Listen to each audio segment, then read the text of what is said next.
around that time when we were meant to go through, there was a flash flood and 2 hikers who went through actually died. So we made the right decision, and it was this like very haunting and kind of chilling feeling that, oh yeah, there are real high risks in these environments. They talk about how it's the hardest 4 miles of the entire Hayduke and how they were so grateful that they only had to do it once. Well, we did it twice, and we did it backwards. We'd packed for 8 days for this Heyduke stretch, and it ended up being 12 days. All of us lost just like a lot of weight, because when I got to the top of the canyon after the 12 days, I felt like my skin, you know, it was just directly on the bones, because it was so battered and broken down. All right, so today's guest is a PCT. I'm probably going to pronounce this one wrong, but Te Araroa, is that correct? Te Araroa? Okay, yeah, there we go. That one. And Heyduke Trail veteran, along with a documentary filmmaker.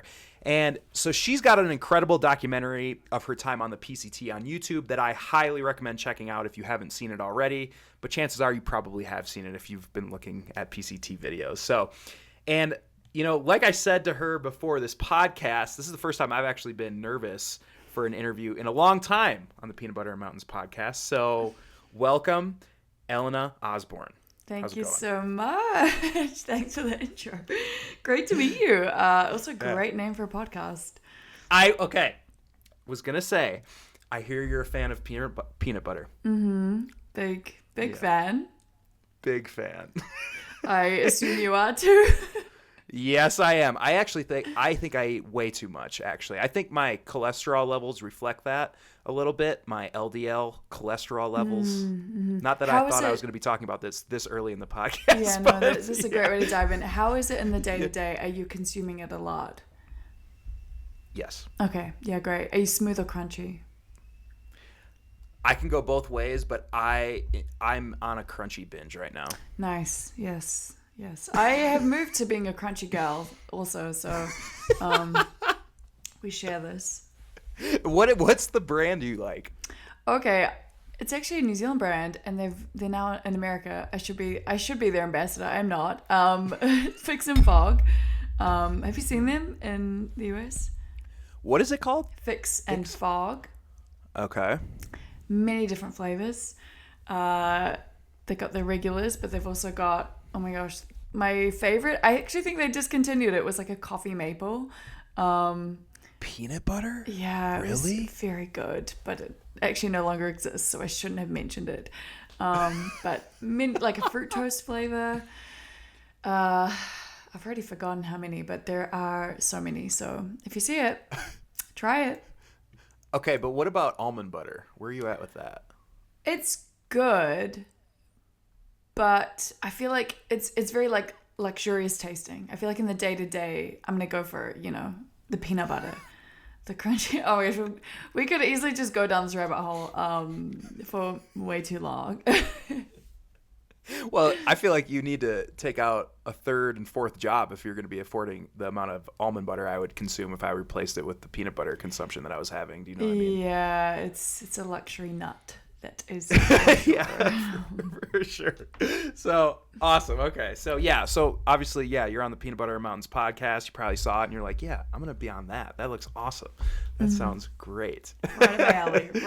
Right up my alley. So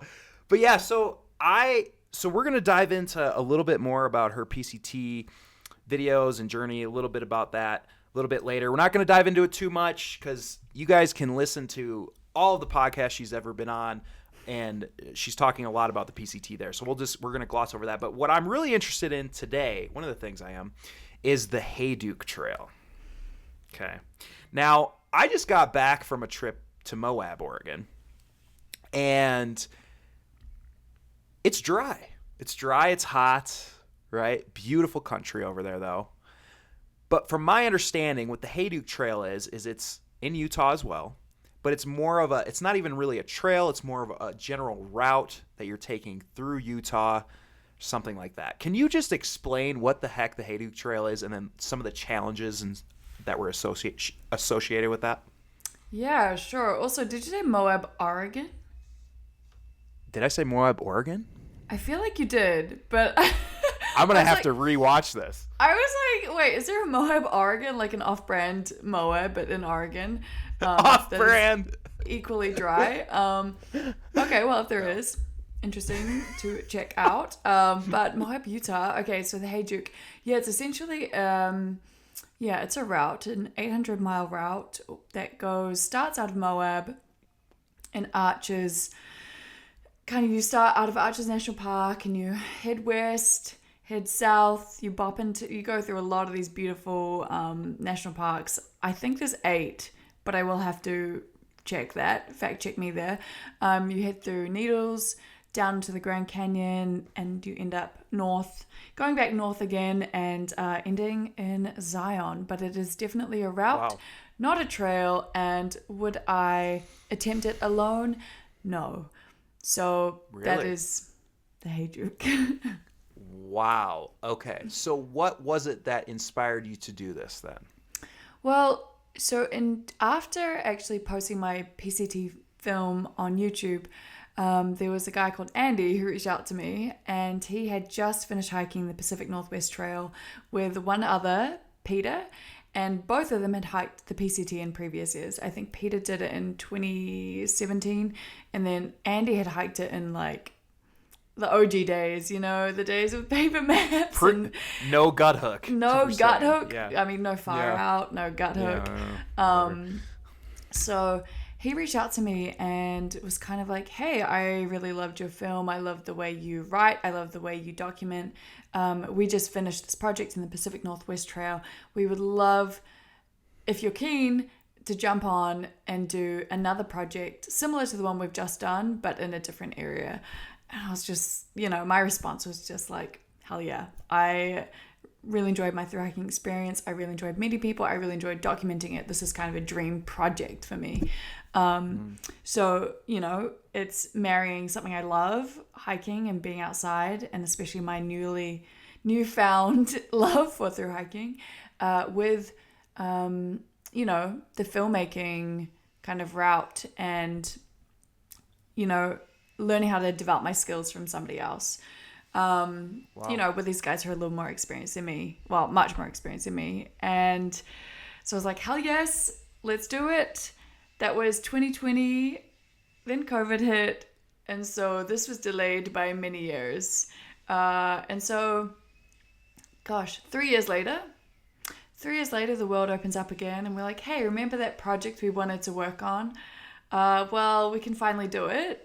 And in terms of what trail, it was kind of like, okay, what's a trail that feels kind of unknown, remote, hasn't been documented so much, but also one that we'd all be stoked on doing. And it ended up being the Hayduke.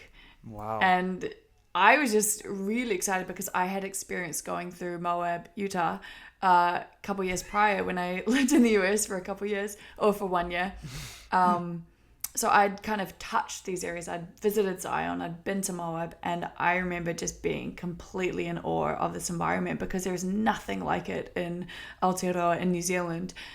And so the prospect of spending that much time in those areas that just feel so far and so alien was just super exciting. And to be honest, I knew nothing about the Hayduke. All I knew was the kind of area it was in, and that got me super excited.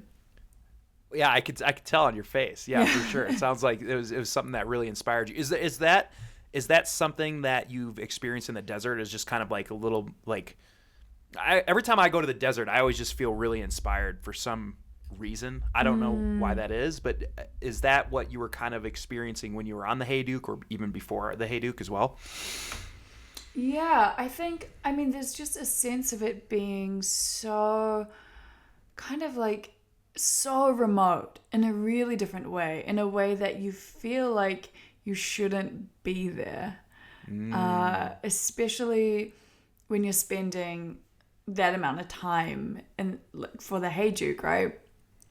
I remember we were starting our first Grand Canyon stretch, and the amount of food we had in our packs for what we're about to do and survive on was kind of like, man, if I was preparing to do this trip, if I was just doing this stretch, I would feel so nervous about surviving this area with what we have. But, you know, with the thru-hiking mindset, you're kind of like, I'll make do with what I have.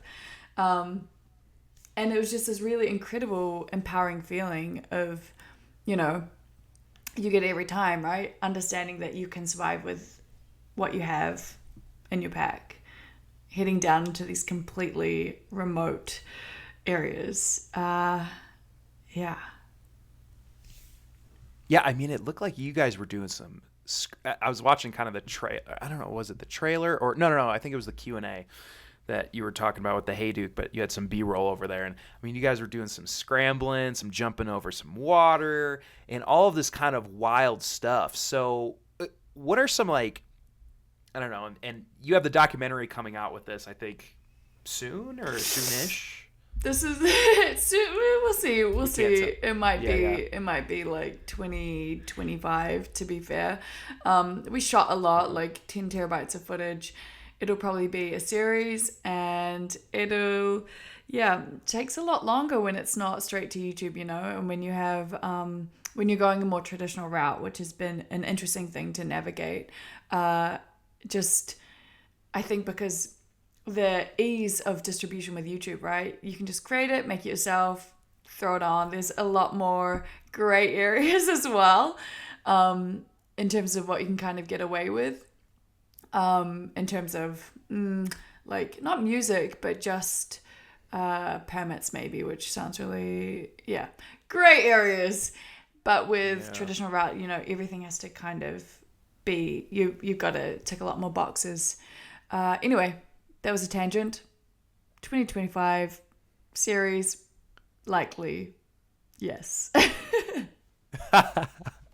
Perfect. Okay. Well, I don't know how much you can give away about your trip or anything, but I was just wondering, is there anything that was, you know, particularly memorable for you on that experience, or like in terms of any of the challenges that you encountered, or, you know, things that happened to you guys out there? I mean, because I believe you said you were out there for 70 some daand yeah, that's a while. That's a while. It was a lot longer than we'd planned for. I say this all the time, but I still have all the scars on my legs from all the bushwhacking, and there were definitely memorable moments. One of them was kind of the Escalante River, which was just so gnarly. It was like 30 miles of walking down a river, but you're kind of going in and out of the river. So you're going through the river, your legs are getting very wet, then you go out and they get very dry, then you bushwhack, and then you go back in. And we're doing that maybe like 30 times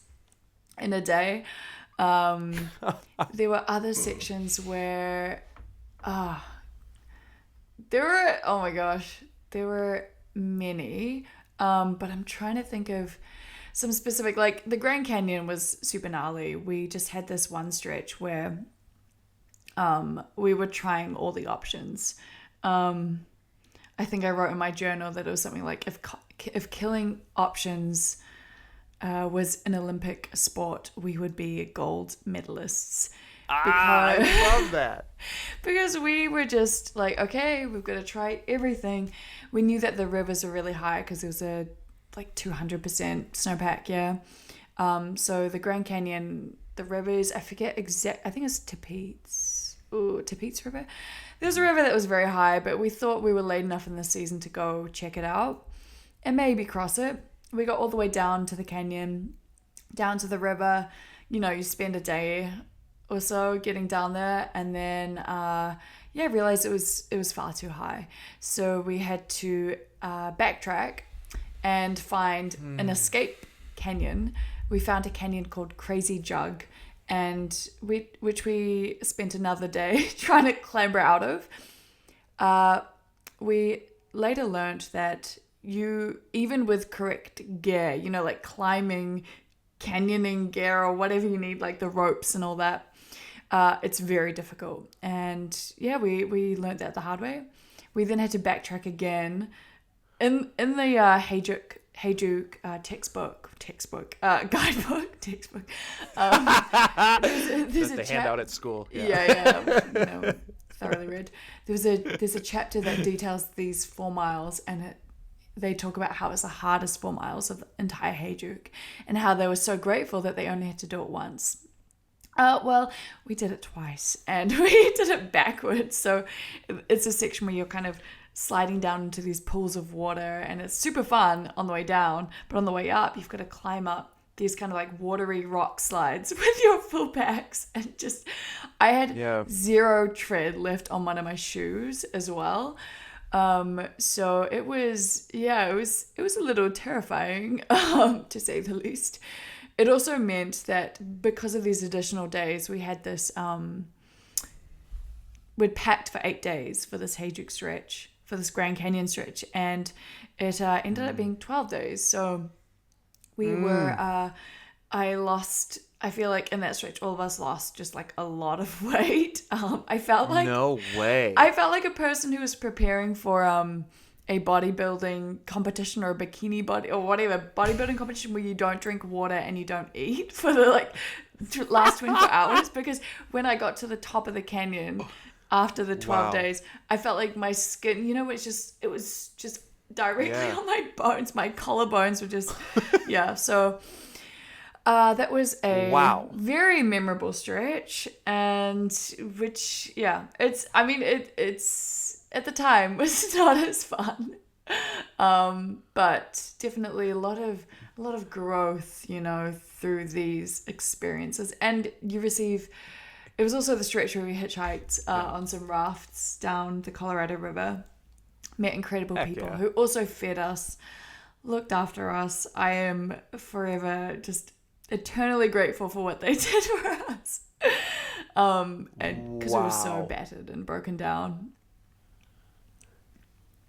Wow. Okay. So definitely some character building in that section, it sounds like. Yes. And just I felt like a lot of, not quite near death, but just near misses. One example was we were going to do the Pariah Canyon kind of alternate further back, and we kind of saw bad weather incoming, and instead of just, going for it, even though we knew it was a super, super beautiful slot canyon, we were like, okay, let's be smart about this. So we took the high route. We learned a couple weeks later that around that time, we can't be 100% sure, but I'm pretty sure that around that time when we were meant to go through, there was a flash flood, and 2 hikers who went through actually died. So we made the right decision, and it was this like very haunting and kind of chilling feeling that, there are real high risks in these environments. And it's, it's why it's difficult to kind of share moments of it, because I can share photos and it's beautiful and it's stunning, but it's also understanding that there are huge, like life and death risks and decisions you're making throughout the whole route. And hence why I am adamant that I would not hike it alone. Wow. Okay. So, there's so much there. Sorry, just going off on some tangents. No, this is amazing. That was the best answer I could have hoped for right there. One thing you said was, you talked about, you guys didn't bring ropes on this though, did you? We had one little, we had a line. So one that you could kind of haul packs with. That was kind of it. Okay. Got you. So when we were in Moab, we were doing a lot of canyoneering and stuff. So we were going through the slot canyons, and we were doing rappels down and things like that. And so I was thinking, I was like, dang, were you guys doing that too on the Hayduke? I mean, it sounds like it was just almost that, it sounds like. You're doing almost very close to it. Yeah, there were definitely some sections that were super sketch, and areas where I personally, kind of all of us were just helping each other out to be able to clamber up or clamber down them. And that's why it was super nice to have a team. I was wondering too. I was thinking, man, it might be even good for, I don't know, people that might do this in the future. Have you ever heard of something called approach shoes before? Oh, yes, but I'm not super familiar. Yeah, so it's just they're they're like between a trail runner and a full blown rock climbing shoe, but they have a lot of grip on them. But they're not uncomfortable like a climbing shoe, and they're not as comfortable as a trail runner. So it's just a hybrid. And so that's what we were wearing when we were in Moab, and it's just really nice for scrambling and kind of how you were talking about going up some of those slick rocks with water and things. I was like, man, maybe that could be a good move for somebody that might be hiking that in the future. Maybe it's something like approach shoes. That sounds lovely. Grippy shoes sounds great. You probably have to swap out in and out, but it sounds like it would have been so good for that reverse rock slide scramble. Right. Yeah, exactly. Well, okay, so that was a great answer. So now I'm really stoked to see this documentary when it comes out. And in terms of the documentary, obviously you filmed the PCT through hike by yourself, solo, highlighting other people along the trails, the whole time too. But how did that differ? Because it sounds like there was a lot of cameras going with this documentary. You weren't the only filmmaker on this. It sounds like you guys are kind of combining everything. And then are you guys all editing the same timeline, or how is that working now? And what's the difference look like? Yeah, it was super interesting because the emphasis was definitely felt like it was on the filmmaking, also while experiencing, but it was a sense of, hyping each other up in terms of getting cool shots, and it was super fun to collaborate in that way, and a lot of leapfrogging, a lot of like, all right, I got this one, you get the next one, because you don't also want to see the cameras all the time. You kind of also want to, especially as a viewer or as an audience, be able to experience with the people, versus be overtly aware of the filmmaking process. So with the editing, it's different because right now Andy's doing the heavy lifting. He is hauling it. He is going through the weeds. He's really refining, and he's all in. Well, he's in on that right now. And so there is going to be the main timeline, and then what it hopefully will look like. We're gonna still figuring things out. Is for me to come in with more story, weaving and writing. So, and then him and I can collaborate in that way. Which should be fun. Oh my gosh. I am stoked to see this. I, for one, am very stoked to see this. I cannot wait. This is so cool. Oh, man. Well, okay. So now that you did the Hayduke, right? So you got that one crossed off your list. Have you thought about any of the other Triple Crown trails, AT-CDT? We were talking a little bit before the podcast about possibly the Colorado Trail. What is, I guess, what's next on your list for this? Yeah, this is always the question. You always feel like, oh, okay, I'm done. But then, the thought creeps up again. Right. It's always lingering. Right. I think, honestly, I don't know. The Triple Crown trails, like the AT doesn't really appeal to me. Sorry, East Coast. Me neither. Me neither. I don't think Don't tell that to Kyle Hates Hiking. he was mad at me when I said that. I will tell that to him to his face if I ever meet him one day. So I don't think I'll hike the AT. Nothing against East Coast. Just I think for me, trails are really such an incredible way to explore a culture as well. And 100%. I think 100%. Yep. With the CDT, it's also just a long time, right? I think if I was motivated to Triple Crown, I would go for all of them. But it's not a big motivator for me to kind of have that on my life list. I think what I'm more motivated by, are the cultural experiences and the stories that I could potentially tell through these experiences. In terms of a trail, just for a trail's sake, Colorado does call because it's, not as big of a time commitment. Colorado has my heart, just from living there for a couple months and just, love that whole area. But in terms of a hike that I would do, because I'm also motivated by, the story aspect, right? And the filmmaking aspect. And I probably am no longer in a place where I would do it just for the personal growth. I think that's what the PCT truly was for me. And to try find that again on another trail, I know that I never will get that same experience or that kind of similar growth. So I think the other trail I've been looking at is one in Japan. It's on the coastline up kind of northeast, called the Michinoku Trail. It's not so wild, not as kind of like physically challenging, probably. I guess depends on how hard you go, but I would be motivated to do it just to kind of document that trail and also talk with a lot of people along the way. I would definitely be using a lot of Google Translate because my Japanese is very baby level. So that's one I've been eyeing up. But the list is endless, right? And I toss up between wanting to do super long ones and then just, you know, being like, hey, Alna, why don't you just go do shorter ones and enjoy that and then go home? But I don't know, you get hooked, right? Yeah.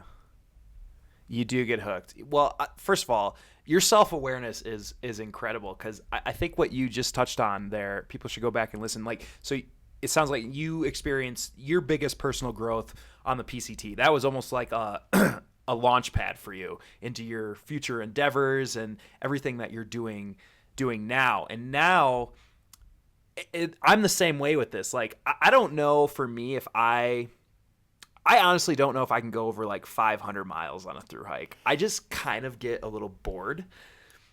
I don't know. I don't know. I would love to do the PCT, like you said, for the cultural experience, to meet the people, to experience the places, but I don't know if I could do the same thing for 3 or 4 months, you know? And now I'm seeing myself also shift towards wanting to do trails that I can tell a story on. So I did the You Went to Highline last year in Utah, and then this one I'm going to do the Wonderland Trail, and both of those are like 100-mile trails. So it's not like, you know, it's not going to say a walk in the park, but compared to a long trail, it essentially is.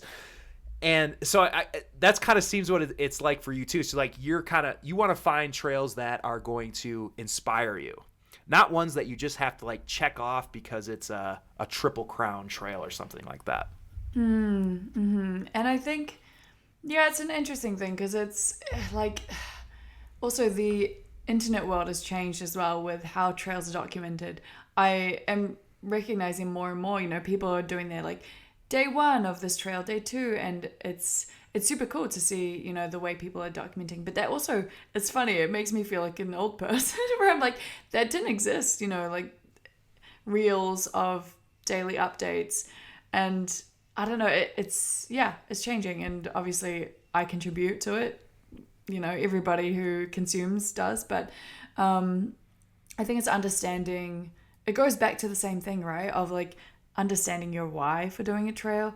I think it's easy to go back to recapture what you experienced, but the reality is, and I'm recognizing that with myself, right? Is if I try to go tell the same story, it just won't be authentic because it's like I already had that like coming of age trail experience. So what's a different kind of story I can tell? And I feel like these are more recent kind of things I've noticed with my motivations. Would you rather give up through hiking or give up? Yeah, I love these. My girlfriend hates it when I do this. Would you rather give up through hiking or give up filmmaking? I actually have been asked this, and I think it would be through hiking because well, it's hard because filmmaking is also so specific. Both of them are so specific because you can you could have gray areas between both, right? I think a harder question would be, or an easier answer would be, could you give up storytelling or through hiking, because I think if you can tell a story in any capacity, I'm motivated by that, and I think that gives me a lot of purpose and kind of sense of what is the phrase? It's like a vocation, your sense of being, your trying to your reason for being. Yeah, I think that's it. So I think that gives me a lot of purpose, but I think about what also makes me feel alive, and being outside does that. And through hiking has been that outlet, but maybe there's another outlet, it doesn't necessarily have to be through hiking. What would you choose, Mr. Chad? Oh, I would give up through hiking. Yeah. I would give up through hiking because then you could, like you said, you could film or story tell on anything else in the outdoors, whether that's like a mountaineering expedition or anything else, And I have eclectic group of hobbies. I like to do everything in the outdoors. Yeah, you trail run too, right? You do ultras? Yeah, I trail run, do ultras, and I like to split board. So, walk up with skis and then put it together and snowboard down a mountain. Cool. And, rock climbing and now canyoneering. You got to try that if you go to Moab again. Oh my God. Yeah. So fun. Okay. That up on the list. On the list. It's always pack crafting. Pack crafting is something I'd like to try. That looks cool. But ultras is what's your longest? Sorry, I'm asking you questions now, but what's your biggest? No, you're good. Yeah, I did a 100-miler in 2022. So that was that was an experience, and kind of like how, I kind of relate to this to your PCT journey. Like, I feel like I've done many 50Ks and 50-milers, and then now that 100, and now I'm training for rim to rim to rim. So crossing, the Grand Canyon. So South Rim, North Rim, South Rim. And right now I'm training for that. And personally, I'm feeling a little burnt out of running and the whole training aspect. I love the adventure runs. I love the races, but I hate the training for it. And so I feel like I have got what I needed to get, especially out of that 100-mile race. And that training for ultras and, that type of running and stuff will always be in my training. But I think I got what I needed. And I think I'm going to move on to like something else to learn more about myself. So yeah, 100-milers though, that was fun. That's so good. I am working my way up. I did my first 50K, but it's great. It's a new challenge, right? New physical challenge. Heck, when you know what I tell people with the 50K, it's like a long hiking day without a pack. Yeah, and it was good. I'm ready to train for something bigger, but that's my next goal. Thru hikers are so good at ultras because it's like an eating competition essentially, and it's like having that your body can go that long. Yes, you have like the type 2 fibers in your legs, and you're pretty much getting trail angels every 10 miles, 8 miles. It's like, what's better than that? I love that, the type 2 fibers. That's I might take I kind of geek out on that. But so one thing I wanted to touch on too is, so you're really big on storytelling, and I'm very curious, like, if you're crafting a story, what are the necessary components to telling a story? What do you need to have in there? Do you need to have like obstacles, like a transformation? Like, what are the things you're looking for? Because you're going to be, kind of doing some of the storytelling in this Heyduke Trail. Like, what are components you're looking for when you're piecing together this story? And how do you do that? Like, are you writing this on a piece of paper and like, hey, this scene matches up with this? What's your process for that? Curious. Wanted to pop in here quick to tell you guys about something that you are going to absolutely love. So for a limited time, I'm actually offering my free outdoor goals Notion template. I'm actually selling this on Etsy for $8, but I'm offering it free for everybody that's listening to the podcast right now for a limited time. I'm not sure when I'm going to be taking this down. What this is storing all of your information, like your flights, the dates that you're going to go, your calendar, your beta for the adventure, the partners you're going with. It assembles everything all in one area. There's no more fumbling around with trying to cross-reference notes that you copy and pasted off of a blog on your Word document, but then you also have flights on your phone. It's all going to be in one place. What I like to do with it, I like to create all my goals ahead of time, block out all those dates. I know when I'm going to be going. I know what the goal is. It's templated, so you have all the things that you need to fill out, like permits and everything, in the actual database. So no worrying about having to recreate everything. And here's actually a quick email that I just received randomly from a person that actually picked it up. He said, your info has been the most helpful out of all of the hikers on various platforms that I follow. Specifically, your outdoor goals Notion template has been great, not just for planning purposes, but for motivation, as I can see my next year's adventures in a snapshot. I now use Notion for organizing pretty much everything in my life, including work. So that's what we're trying to do for you guys. We're trying to help you out. And so again, I'm offering this free outdoor goals planning list template for free for a limited time. Grab it now in the show notes below. Back to the episode. Yeah, I think the classic hero's journey is always like a good kind of baseline. But I think the way I kind of approach a lot of them, and it's different for everything, like, I don't know, man, like the a YouTube video versus something where you're like, okay, I'm going to spend a lot of time marinating in it. It's different for everything, but I think one thing I'll always think about is the kind of theme behind it. What is the overall message I want to convey?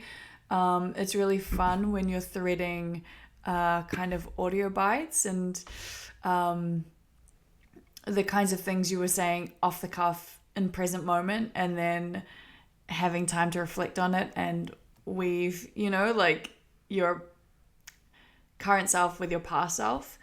But I think overall theme is something I'll always think on and try to get back to. But it is also very easy to become super esoteric, is that the right word? Just about, what you're trying to convey.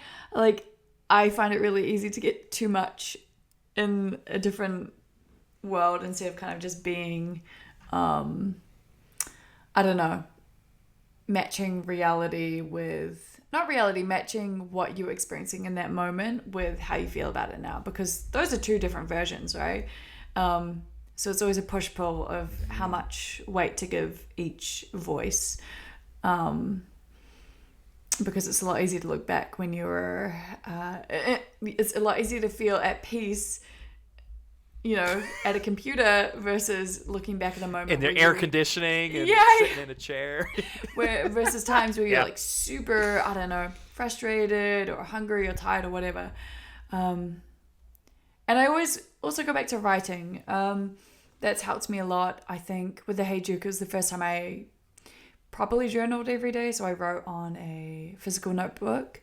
I think that helped with my writing a lot and is going to help inform the edit, because I wrote more with where I was in that time. And I was much more intentional with how I wrote, with having a physical notebook. That I literally had just put that as a note here. I put journal ? And I was wondering, because you had mentioned the journal a couple times on the Hayduke, and I'm wondering, I could see that really helping the edit, because like you're saying, it's really, I mean, you can watch film back and you can get that sense of feeling that you were in, you can remember it, but you can miss intricate things if you don't journal them, I'm missing just in your headspace, because you can't capture everything on camera, right? Your headspace versus what's on camera. And it was super, I think, inspiring for me just to put a lot more intention into how I wrote. And I was kind of like, maybe one day I'll put this all together in a book format, but we'll see. Yes. That'd be sweet. No, that's so cool. I mean, I've been just journaling in like my personal life every day for a year now. Actually, it'll be a year at the end of April. Wow. And just Yeah, just like looking back on where I was at last year, what a difference. I mean, I don't know, man. Journaling's interesting. I've really enjoyed it. And kudos to you for having the energy to do that after a super long day on trail. I could see me writing like 2 things and being like, I'm done. Okay, so there not pulling it out. Like, that's some There are multiple shots of me asleep with the pen in my hand, just on my book. No!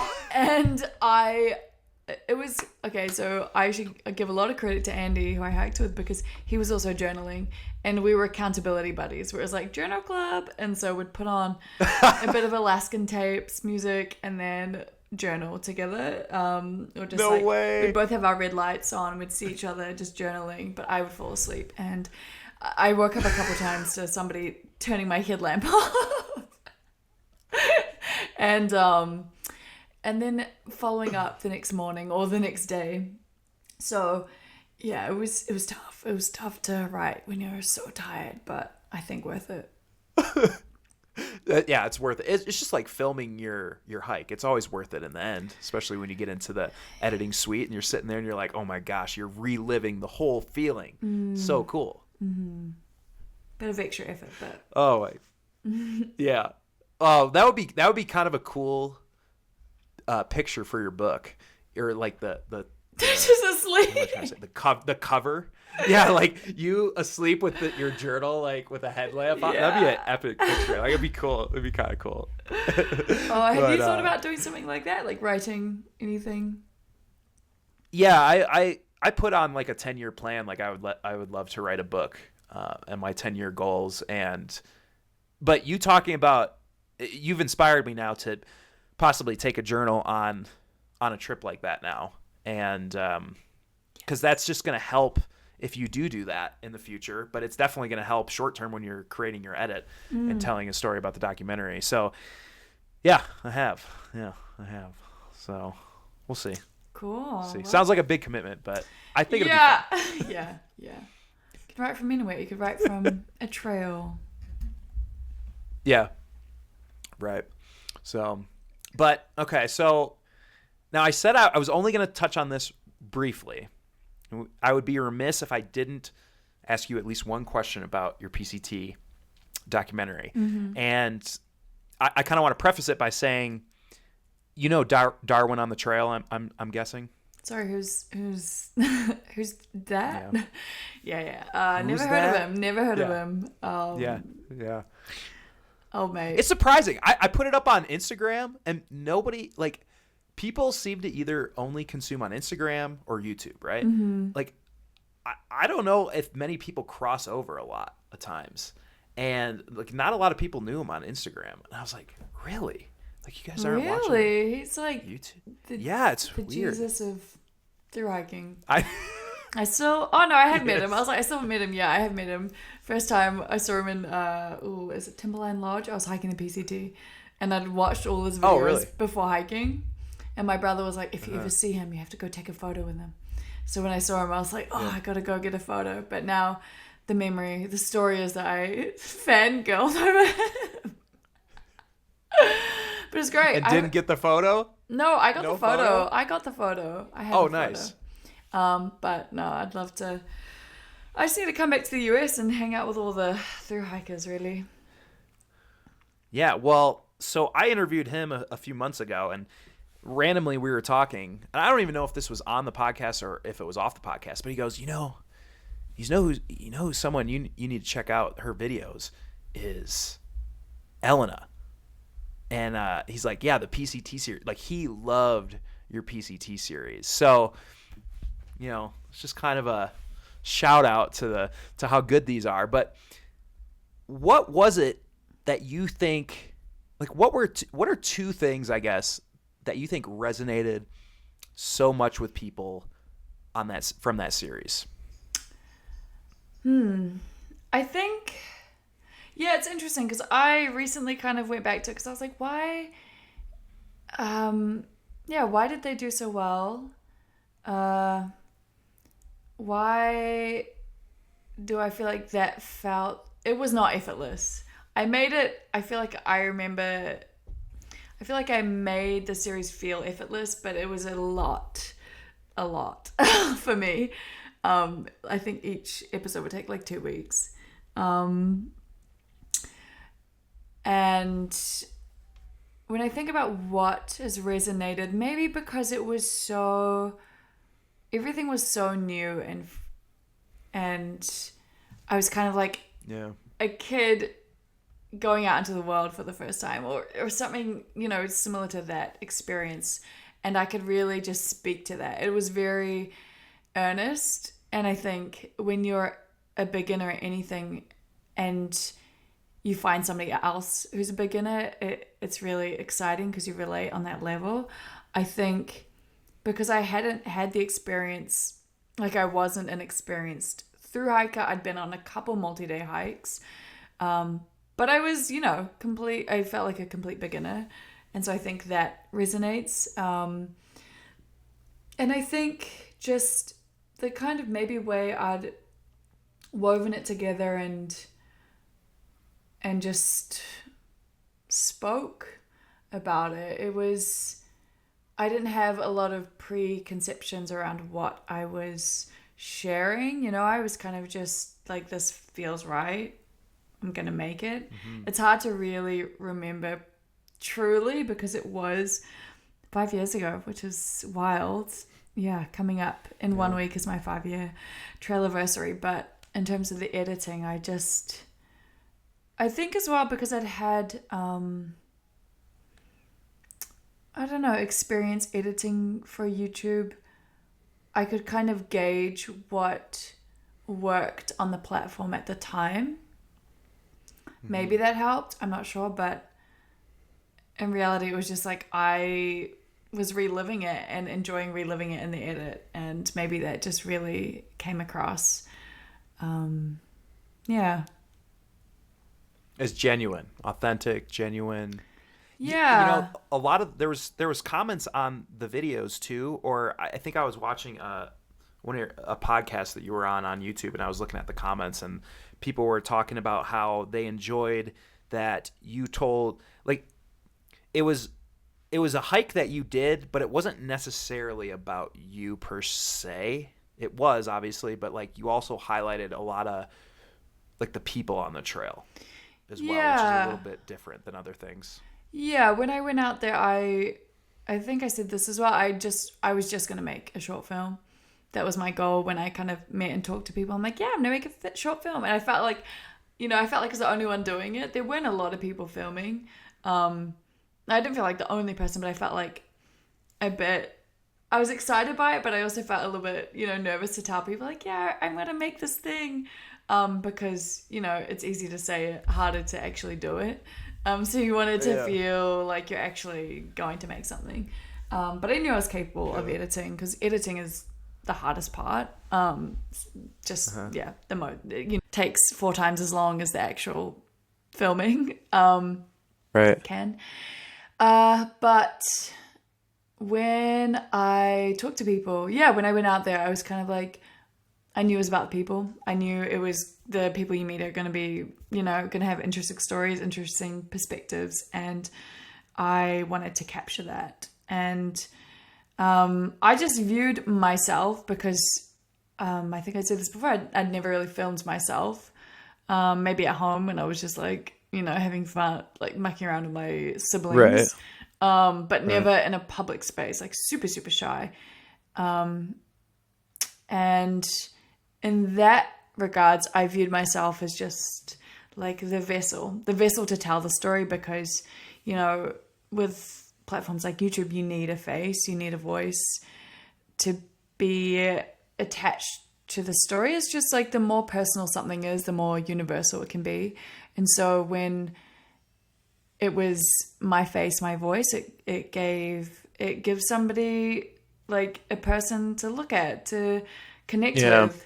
And I think what helps maybe is maybe seeing a different kind of face and voice. I think I often overlook that, and I am recognizing more of that point of difference now, that there are a lot more women, a lot more, I guess, like people of color on the trail as well.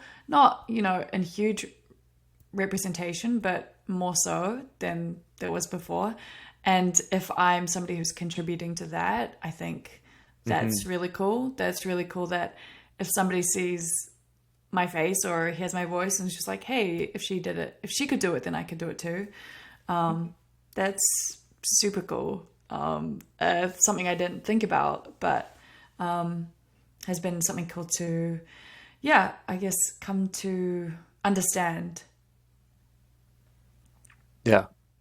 Cool. So you're saying that you recently just went back to go watch it too, kind of see like what was it that kind of did this?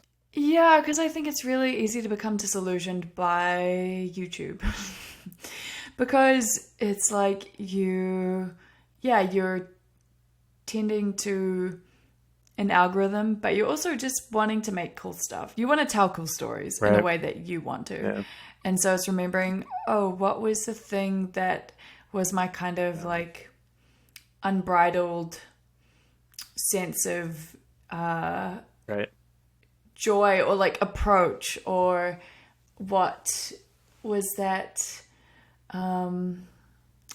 radical or like relentless, I'm just coming up with a lot of words now, like optimism, or just like sense of eagerness. What was the thing that just kind of came through me that I didn't really think about? And it's cool to look back and have that be a timestamp and a sense of, what is it, time capsule. Yeah. The interrupts. Man. Dang. You people gotta go back and listen to this stuff. You are very very introspective, very self-aware. Very impressive. Very impressive stuff, I gotta say. Well, I think that's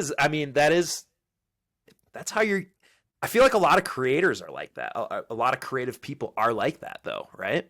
Like, for better or for worse, Yeah, easy to become super, hard on yourself, or just overthink what you are creating and how you are being perceived, especially with things that can exist forever, right? Yeah, and then the comments and then the feedback that you get. You always get, out of 10 comments, 9 of them are good, one of them's usually bad, and then you just dwell. Oh my always, God. Dude. I just saw, because I looked at the podcast I did with Kyle, and one of the comments was like, I just cracked up at it. One of the comments was like, I knew she'd have knobby man hands or something. And I was like, oh my God. No, I just found it hilarious because I'm like, oh yeah, kind of. But also, I fell recently on a run and I've got these true knobs that are not healing, so I need to figure this out. If anyone has any remedies, I am open. Oh my gosh, that's hilarious. Yeah, I print out my my best comments and I put them up here, and I call it my hate wall. That's such a Goggins move. You've listened to him. It is, ain't it?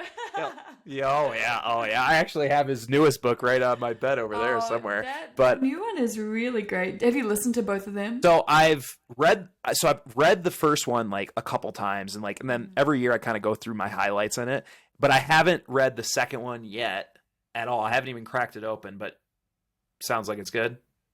Yes, I would also recommend listening to the audiobooks because you get the guy who helped him write it, Adam Skolnick, read it, but then he's also sitting in the audio booth, and then after each chapter they have a little mini podcast situation, and he adds more depth. So recommend. I know this is not about Goggins, but just a little.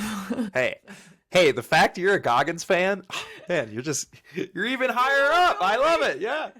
You don't know me, son. Carry the boats. Oh, so good. So good. One thing I wanted to touch on with your PCT thing was, I remember there was a scene in there where you freaking lost your SD cards at a house or something, or I can't really remember. I think it was when you were going through the Sierra or somewhere around there, but what?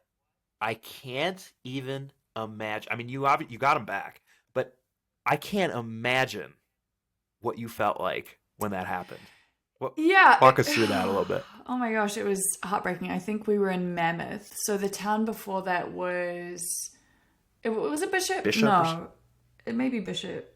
The one with there's a place called Hostel, California, and you wear tie-dye shirts and you bike around the town, and you feel like hippie cult members, and it's all joy and great. So yeah, we'd left that town. We were in Mammoth. We were on our 000.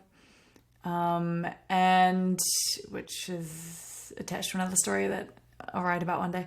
So 000, and I'm realizing, it was a couple days into the stretch from that town to the next, and I was like, why is my pack? I felt like my pack felt a bit lighter, but I was like, oh, good. I'm like getting really good at this. Yeah.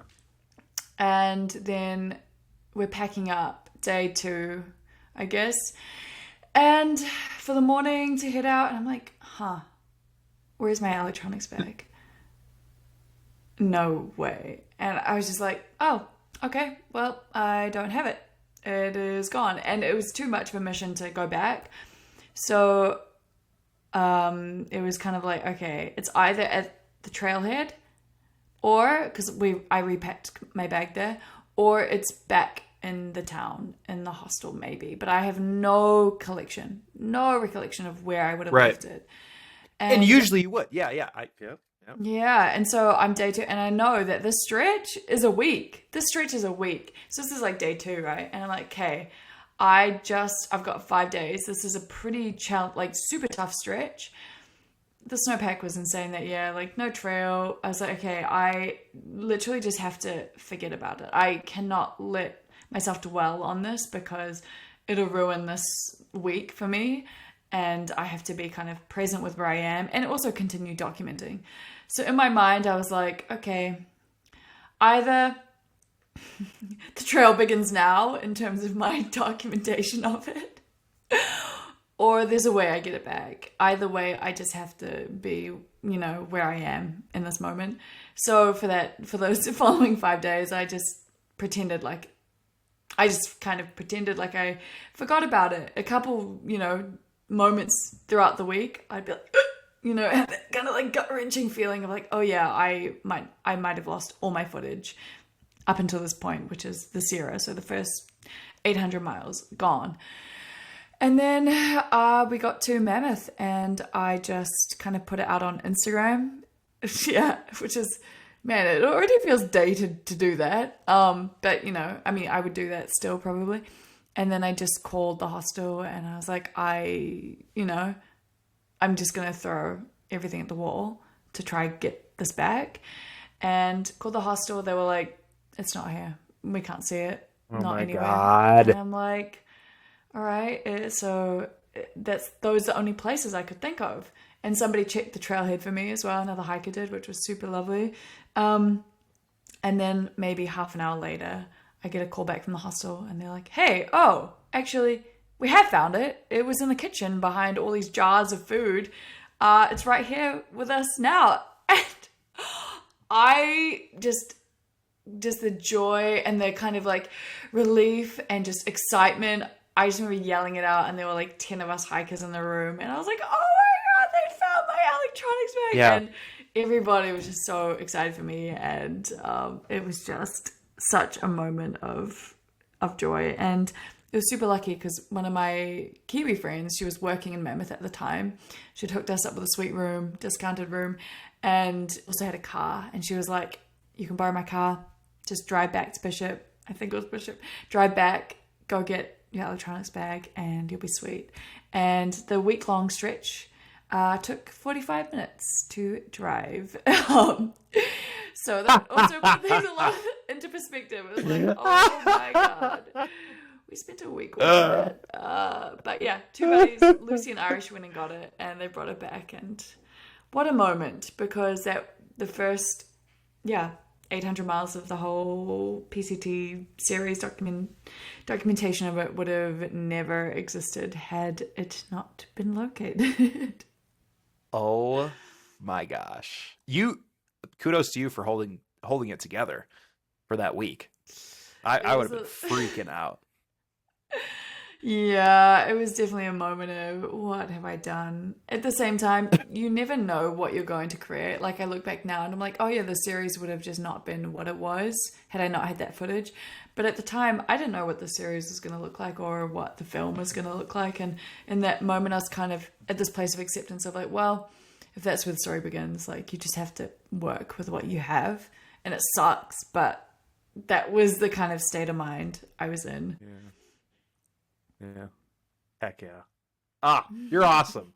Well, where can people find you on your socials, YouTube? Where do you want to lead people? I see you got a website too. You like officiate weddings. I mean, you do. Yeah. What do you not do? I did that. I literally got a certificate to become a celebrant for my friends. And then I was like, oh, I could just do this as I have not done it yet.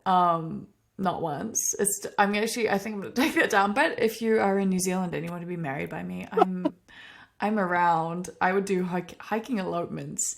I just thought it'd be funny, and I did it. And now so I got it for my friends, but then by the time I got it, they'd already got married, and I was too late. Classic tale. But now I've got the certificate that is just actually it's not a certificate; it's a digital thing. But I've got it. It exists.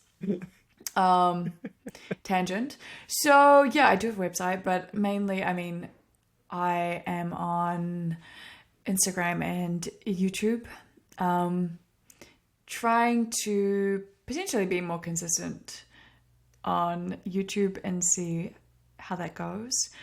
Yeah, I think it's an interesting thing when you become, I guess, kind of known for Thru-Hiking, but you know, realistically for me, doing that all the time is not super possible, or / like what I want to be doing all the time. Right. But other adventures always to be had. So those two places I am more present. Maybe more ultra running stuff. We'll see. Oh, let's go. Yeah, it'll be good. It'd be hard to document. I found that out. I wanted to document my 100-miler, and I was like, well, this ain't gonna happen. I figured that out within the first 10 miles. I'm like, I just want to make sure I finish, dude. Like, first of all. But I wish I would have documented it, dang it. Yeah, well, I feel like you need to train with like document and train to help train the aspect of documenting while you run. I just saw Jeff God, I can't say his last name. Do you know Jeff? Jeff Pelletier or something like that? Pelletier or something. Something like that. I was super lucky and met him in Utah, but his Moab 240 doc just came out and it is stunning. It's beautiful. And he documented himself, but also hired a videographer.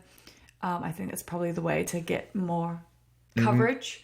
But looks pretty sweet. The kind of the story you can tell, and just I don't think I'd quite get the second place like he did, but just trying, being the every person. Yeah, I love it. Awesome. Well, look out for that on her YouTube channel, Instagram too, and it was a pleasure having you on. Such a fun time. You crushed it.